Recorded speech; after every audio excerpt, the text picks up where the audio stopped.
shayxning eshagi albat mullalikka ham loyiq deb eshakni sayladi mulla qilib xaloyiq.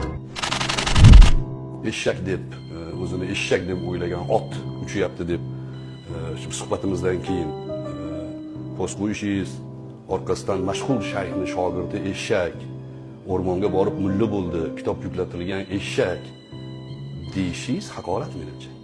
Bu diyonat yuzasidan qonun oldida borib sudga borib mahkamaga ushlasangiz, mahkama yo sen aytmayapti-ku deydi, to'g'ri. Lekin men musulmon odamman, undan tashqari erkakman men. Gapimga javob berib kelganman. Xato qilib qo'ygan bo'lsa aytganman. Bizni suhbatimizda mana shu agar siz haqorat emas desangiz bo'ldi, to'xtadi. Bu haqorat emas ekan u. Kim nimani nomlagan bo'lsa o'sha nom qoldi. Yo haqorat qilganman desangiz, ya'ni vijdonan olganda, bizni suhbatimizda kim haqorat qilgan bo'lyapti birinchi? Masalam haqida keladigan bo'lsak, u aynan kimgadir qaratilgan emas. O'zim bo'yicha yana alohida istoriyada izoh berib o'tdim. Bu deylik. Bo'l, mavzuni yopdik.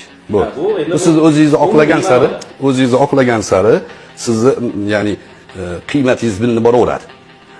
Erkak kishi bir gapni gapiradi-yu, keyin aslida uni asli ma'nosi mana qayda desa, uni biroz rujulatiga putur yetadi. Hozir sen gapirmang deyotganim, borgan sari ya'ni o'zingizni qadrsizlantirib qo'yasiz. Uni 100% odamlar bilib turibdi. Mashhur shayx O'zbekistonda bitta. Mashhur shayxning shogirdlaridan bittasi menman. Siz bilan bahs qilib turibman. Siz o'sha gapingizni hozir aylantirishga harakat qilyapsiz. Menda unaqa narsa yo'q-da, farqimiz shunaqa. Yo'q, unaqa. Tanqid bilan badiiy adabiyotni tushunasiz, bir gapingizni bo'ldim. Bu badiiy adabiyot nazaridan oddiy masala. Uni kimgadir yo'yishni o'zi bir xato. Masalan, deylik, men shu siz bilan suhbatimizdan keyin men qanaqadir eshak haqida masala aytsam, u aynan kimgadir qaratilgan bo'lib qolmaydi. Men o'zim ijodiy yo'nalishim shunaqa. Oldingilarni kuzatib, men masala bilan mana shunaqa o'zim yo'nalishim bor, qanaqadir qora yo'lman, boshqa qilaman.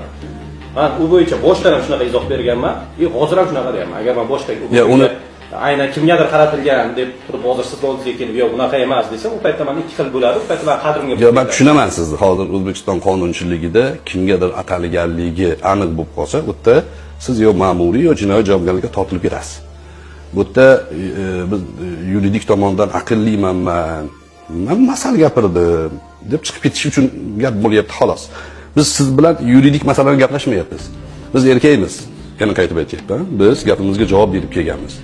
Biz ayollarga o'xshab kinoya bilan gapirmaymiz. Agar qarshimizda turgan odam bilan tashlashadigan bo'lsak, misol uchun to'g'ridan to'g'ri aytib qo'yaveramiz.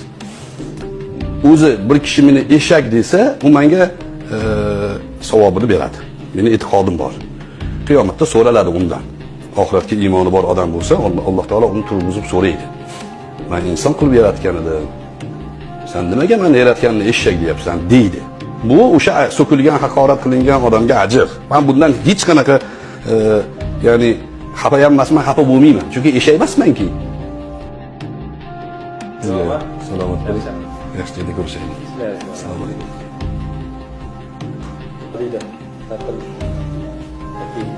Yaxshi yomon gaplar uchun uzr so'rayman.